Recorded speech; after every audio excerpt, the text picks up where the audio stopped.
गांव में धीरज नामक एक मेहनती व्यक्ति अपनी पत्नी नीलम और बेटे सूरज के साथ रहता था। एक दिन अरे नीलम, ये सूरज दिखाई नहीं दे रहा। दोपहर होने को आ गई है और साहब का अब तक कुछ अता पता नहीं। कहाँ गया ये लड़का? जी वो तो सुबह सुबह ही अपने दोस्तों के साथ निकल गया था। कह रहा था आज तो नदी नहाने का मन है और चलता बना।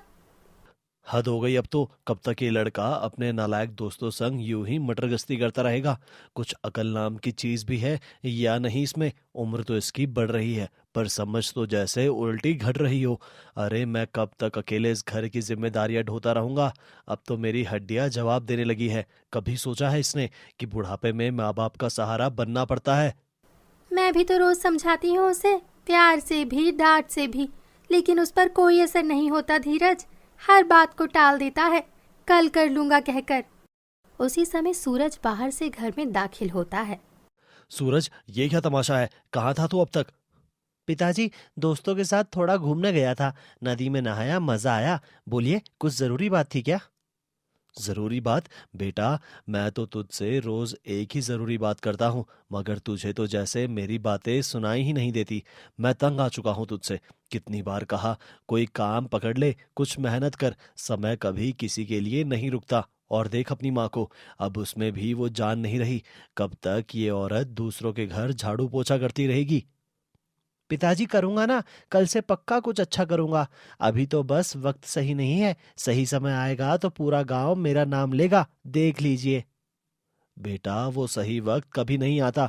तुझे वक्त के साथ चलना पड़ता है, वरना एक दिन वक्त तुझे पीछे छोड़ देगा। रेत की तरह वक्त तेरे हाथों से फिसल जाएगा और तू कुछ भी नहीं कर पाएगा।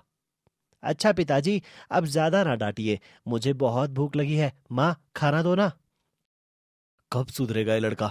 ठीक है नीलम, मैं काम पर निकल रहा हूँ, लेट हो रहा हूँ। और हाँ, इस निकम्मे से कहना कि कुछ काम धंधा देखे, वरना एक दिन पछताएगा ये भी। लेकिन तब तक बहुत देर हो जाएगी। समय बीतता है, सूरज का वही ढर्रा जारी रहता है। धीरज रोज उसे डांटता और सूरज मुंह बनाकर निकल जाता। एक दिन धीरज अचानक बीमार पड़ जाता है और संसार को अलविदा कह देता है। लेकिन फिर भी सूरज के चेहरे पर कोई खास असर नहीं दिखता। समय गुजरता है, सूरज अब भी नहीं सुधरता। हे भगवान, अब तो तू ही कुछ चमत्कार कर दे। मेरा बेटा तो जैसे पत्थर हो गया है, ना कुछ करता है ना कुछ समझता है। शायद अगर इसके सिर पर जिम्मेदारी का बोझ आए तो कुछ सुधरे। मैं अब ज्यादा जी नहीं सकती, इसे शादी के बंधन में बांध देती हूँ। शायद पत्नी की चिंता इसे कुछ तो बदल दे। कुछ दिन बाद नीलम गांव की एक सुघड़ लड़की लता से सूरज की शादी करवा देती है। लता बहुत ही समझदार, शांत और मेहनती लड़की होती है। विवाह के बाद साल गुजरते हैं, लेकिन सूरज में कोई बदलाव नहीं आता। वो दिन भर यूं ही इधर उधर घूमता रहता है। फिर एक दिन नीलम बहुत बीमार हो जाती है और फिर कुछ ही दिनों में वो भी दुनिया को छोड़ देती है। लता अकेली रह जाती है। घर की हालत खराब होती जा रही थी। जी, अब तो माँ भी हमें छोड़कर चली गई। कब तक यूं ही बैठे रहेंगे आप? अब कोई नहीं बचा जो आपको रोज टोके। अब तो कुछ कीजिए, वरना हम सच में भूखे मर जाएंगे। घर में अनाज नहीं, पैसे नहीं, और कोई कमाने वाला भी नहीं है। ठीक है लता, ठीक है। कल नहीं, आज ही निकलता हूँ काम ढूंढने। देखता हूँ कोई काम मिल जाता है तो। अगली सुबह सूरज गांव के बड़े जमींदार सेठ रघुवीर के पास पहुंचता है। सेठ जी प्रणाम, मैं सूरज, धीरज का बेटा। कुछ काम चाहिए था, जो भी काम हो कर लूंगा। अरे अरे, ये कौन आ गया? नवाब साहब, तुम और काम करोगे? तेरे बाप ने तो मेरी जमीन में खून पसीना बहाया था। बेचारा मरते दम तक हाफता रहा। और तू उस बूढ़े बाप के कलेजे पर बैठकर खा गया सारा जीवन। अब याद आई काम की? जा बेटा, मेरे पास कोई काम नहीं है। और वैसे भी तुझ जैसे निकम्मे को कौन काम देगा? कभी खेत में पैर रखे हैं? कभी धूप में झुलसे हो? जा, घर जा, सपना देख।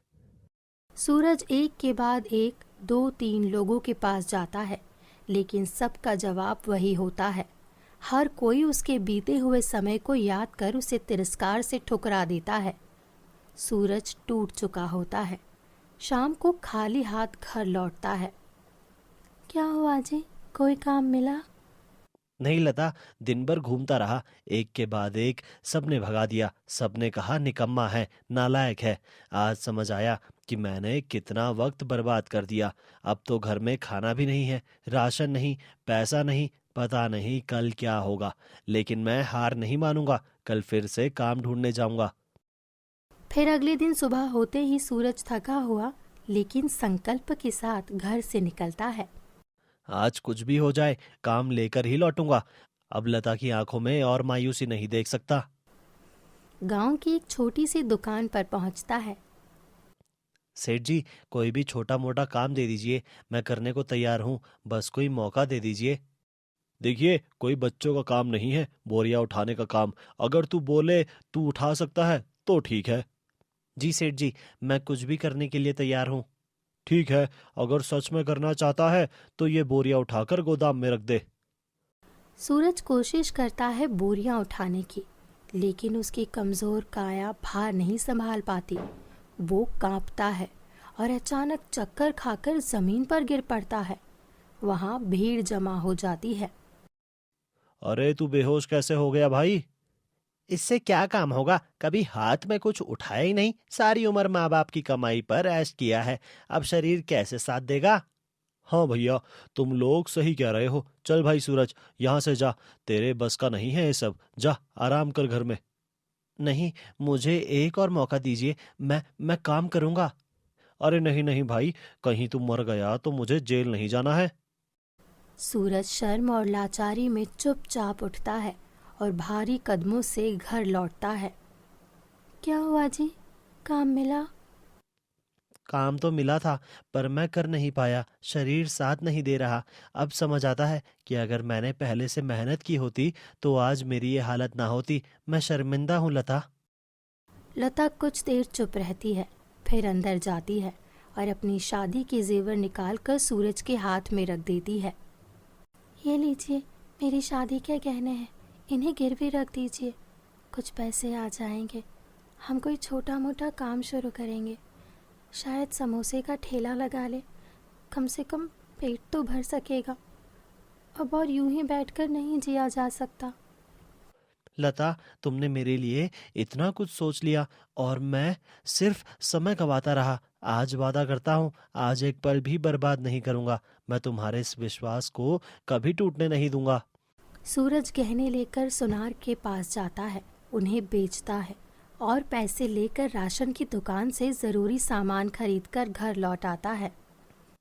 लो लता, राशन ले आया हूँ, अब से हम अपने दम पर खाएंगे, पूरे जी जान से मेहनत करेंगे। ठीक है जी, मुझे समोसे बनाना आता है, मैं समोसे बनाऊंगी। आप टोकरी में लेकर बेचिएगा, धीरे धीरे हमारा काम चलेगा। अगर सब ठीक रहा तो एक दिन किराए पर दुकान लेकर वहीं से काम करेंगे। ठीक है, अब समय नहीं गंवाना है, हम दोनों मिलकर सब कुछ बदलेंगे। फिर रात भर जागकर लता ढेर सारे समोसे बना लेती है।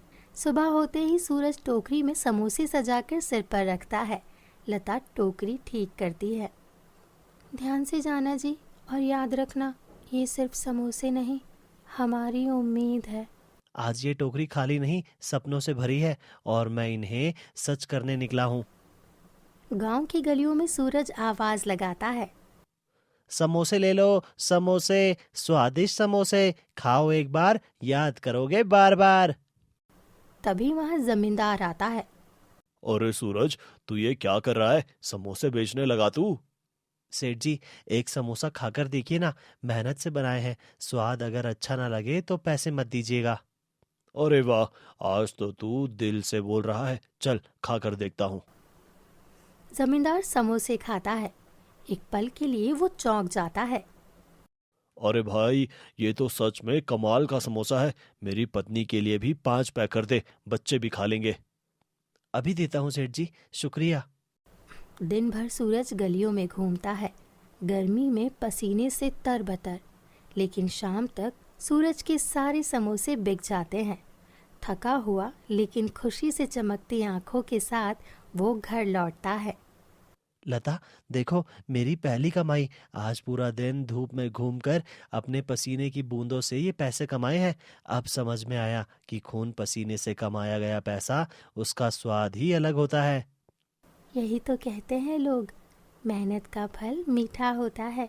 अब हमें रुकना नहीं है सूरज, बस इसी तरह मेहनत करते रहना है ताकि ज़िंदगी और वक्त हमारे साथ चले, हमारे खिलाफ नहीं। हाँ लता, अब एक दिन भी बर्बाद नहीं करूंगा। अब वक्त हमारा है और मंजिल भी हमारी होगी।